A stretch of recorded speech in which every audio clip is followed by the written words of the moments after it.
মেনে নেব, হতে পারে না, হতে পারে না, হতে পারে না।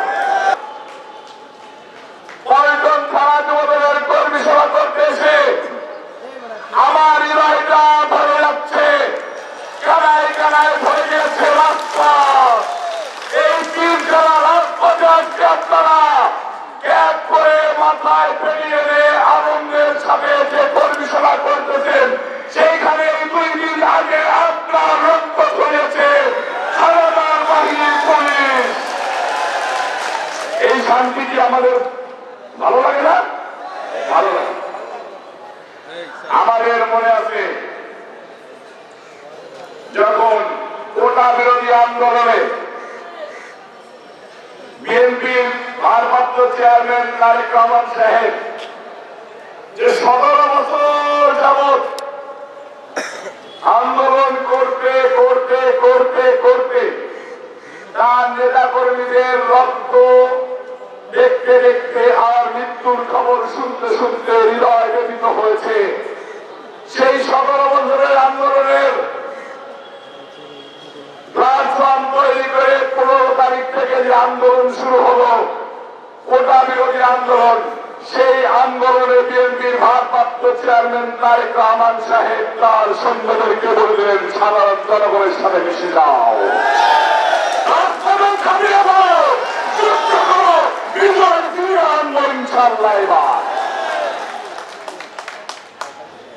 আমাকে সেন্ট্রাল থেকে বলা হলো আব্দুল মুনায়েম মোল্লা এবং নুরুল ইসলাম নয়ন ভাই, সাধারণ ছাত্রদেরকে হত্যা করা হয়েছে। জাতীয়তাবাদী ছাত্রদল রাজপথে নেমে এসেছে, জাতীয়তাবাদী যুবদল ঘরে বসে থাকতে পারে না, লাশের মিছিল তৈরি করো। এই পল্টন থানা যুবদল, শাহবাগ থানা সহ ঢাকা মহানগর দক্ষিণ যুবদলের আশপাশের নেতা কর্মীদেরকে তাৎক্ষণিক সিদ্ধান্ত দেওয়া হলো রাজপথে ঝাঁপিয়ে পড়ার জন্য। মনে আছে? আপনারাই ঢাকা মহানগর দক্ষিণ যুবদল সারা বাংলাদেশের সময়ের আগে সকাল 7টা থেকে পল্টন থেকে শুরু করে বিজয়নগর পানির ট্যাঙ্কি ঘুরে মিছিল করেছিলেন। মনে আছে? লাশের বদলে রক্ত দেওয়ার জন্য আমরা মিছিল করতে এসেছি। আমার এই জেলখানার কষ্ট করেছেন, রিমান্ডে কষ্ট করেছেন, থানায় কষ্ট করেছেন, গুলি করা হয়েছে, রিমান্ডে নিয়ে ঝোলায় পিটানো হয়েছে, কোর্টে যে মা বোনরা যখন দেখতে গেছে 1 মিনিট দেখা সাক্ষাৎ করতে দেয় নাই। এই কষ্টকে আমরা ভুলে যাব? এই কষ্ট যদি আমরা ভুলে যাইতে না চাই, তাহলে জাতীয়তাবাদী শক্তিকে জীবিত রাখতে হবে। শহীদ রাষ্ট্রপতি জিয়াউর রহমান সাহেবের আদর্শকে বাংলাদেশের মাঝে জীবিত রাখতে হবে। দেশনেত্রী বেগম খালেদা জিয়ার আপসহীন নেতৃত্ব, আপসহীন সংগ্রামকে ইস্টাবলিশ করে রাখতে হবে। বিএনপির ভারপ্রাপ্ত চেয়ারম্যান তারেক রহমানকে বাংলাদেশের প্রধানমন্ত্রী বানাইতে হবে।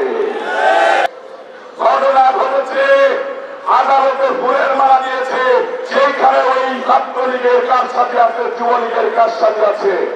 এই ছাত্রলীগের পুলিশরাই মাদারী বড় শাহজাহানকে ফুল দেওয়ার সুযোগ করে দিয়েছে। পুলিশ প্রশাসন সহ এই আওয়ামী লীগের বেতনদারকে হুঁশিয়ার করতে চায়, ঢাকা মহানগর দক্ষিণের ভিতরে কলকাতায় আদালত এরকম দুঃসাহস কেউ করবেন না, লাশ খুঁজে পাবেন না, লাশ খুঁজে পাবেন না, লাশ খুঁজে পাবেন না। ওই আদালত ট্রাইব্যুনাল আদালতের জায়গা থাকবে না। যদি শাহজাহানদের মতো ভোলার ফুলের মেলা দিয়ে বাংলাদেশের সরকারের দর্শকদেরকে আবার ইস্টাবলিশ করতে চান, ওই আদালত খুলে দেবেন ইনশাআল্লাহ। অন্যায় করব না, অন্যায়কে প্রত্যয় দিব না। এই আদালতে অন্যায় হবে, আমাদের ভাইদের রক্ত বিশ্বাস খুনিদেরকে আপনারা গলায় মালা দিয়ে আদালতে উঠাবেন, আমরা সেটা মেনে নেব। হতে পারে না, হতে পারে না, হতে পারে না। এইসব খুনি হাসিনার বেদাত্তারা, এই মুজিব পর সোনা শাসকের বেদাত্তারা বাংলাদেশে আবার ঘাঁটি করার জন্য চেষ্টা করতেছে। সেইখানে 13 নম্বর ওয়ার্ড যুবদল বাংলাদেশের ভিতরে সবচেয়ে বড় ভূমিকা রাখবে বলে আমি ব্যক্তিগতভাবে আশাবাদী। আমরা পল্টন থানা যুবদল নেতা মানার নামে বিচার পেয়েছি। যাচাই বাছাই করে মিথ্যা পেয়েছি, শান্তিমূলক ব্যবস্থা নেই নাই। আমরা পল্টন থানা যুবদল নেতা লিওন খলিলদের নামে বিচার পেয়েছি, যাচাই বাছাই করছি, কোনো কিছু পাই নাই, তাই কিছু করি নাই। কিন্তু বাঁচার উপায় নাই, বলে দিলাম ভাই, একদম অতি উৎসাহী হবেন না। খন্দকারের নাম রবিউল ইসলাম নামের নির্দেশনা পাওয়ার আগে যে নেতা কর্মী যে কোনো কাজে লিপ্ত হবেন তার দায় ভার তাকেই নিতে হবে, তাকেই নিতে হবে। কাকে মনে হয় দক্ষিণ জোগাড় নেবে না। এইটা পর্যটন এলাকা, ব্যবসায়ী এলাকা, মাইকের মাধ্যমে এই এলাকার সকল ব্যবসায়ীদেরকে বলতে চাই, সোশ্যাল মিডিয়ার মাধ্যমে বলতে চাই, ঢাকা মহানগর দক্ষিণ যুবদলের কোন নেতা কর্মী চাঁদাবাজি করে না, চাঁদাবাজকে প্রশ্রয় দেয় না। 13 নম্বর ওয়ার্ড পল্টন থানা এবং ঢাকা মহানগর দক্ষিণের নাম ভাঙিয়ে যদি কোন নেতা কর্মী পরিচয়ে যদি কোন দুষ্কৃতিকারী আপনার কাছে চাঁদা চাইতে যায়, অনৈতিক সুযোগ সুবিধা নিতে যায়, তাকে ওইখানে বেঁধে রেখে এনামকে না হবে নারায়ণকে ফোন করবেন, আমরা পুরোপুরি পদক্ষেপ নেব। কেউ সহযোগিতার আমার,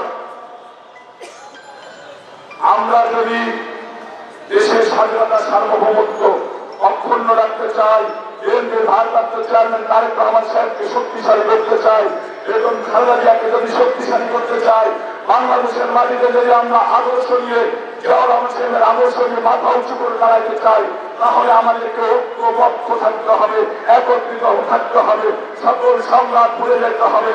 আপনি আমার আদর্শিক ভাই, আমি আপনার আদর্শিক ভাই।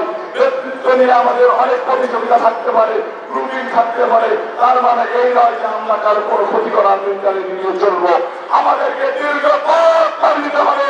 কালকে তারেক রহমান সাহেব বলেছেন, আপনারা মনে হয় শুনেছেন, এটা অবশ্যই শুনেছেন, যেহেতু আমাদের নেতা বক্তব্য দিয়েছেন, রাস্তা অনেক বহুদূর, আমাদেরকে নিজে নিয়ে আমরা যেহেতু সত্যের কথা লড়াই করি, সত্যের পক্ষে যারা লড়াই করে তাদেরকে নিয়ে ষড়যন্ত্র বেশি হয়। এই ষড়যন্ত্র ভেদ করে আমাদেরকে সরকার গঠন করতে হবে, জনগণের মাধ্যম দিয়ে আমাদেরকে বাংলাদেশে প্রতিষ্ঠিত হতে হবে। এই আশা ব্যক্ত করে আমি আমার বক্তব্য শেষ করতেছি। বাংলাদেশ জিন্দাবাদ, বাংলাদেশ জাতীয়তাবাদী যুবদল 13 নম্বর ওয়ার্ড পল্টন থানা জিন্দাবাদ, ঢাকা মহানগর দক্ষিণ যুবদল জিন্দাবাদ। তারেক রহমান বীরের দেশে আসবে, ফিরে বাংলাদেশে তারেক রহমান বীরের দেশে আসবে, ফিরে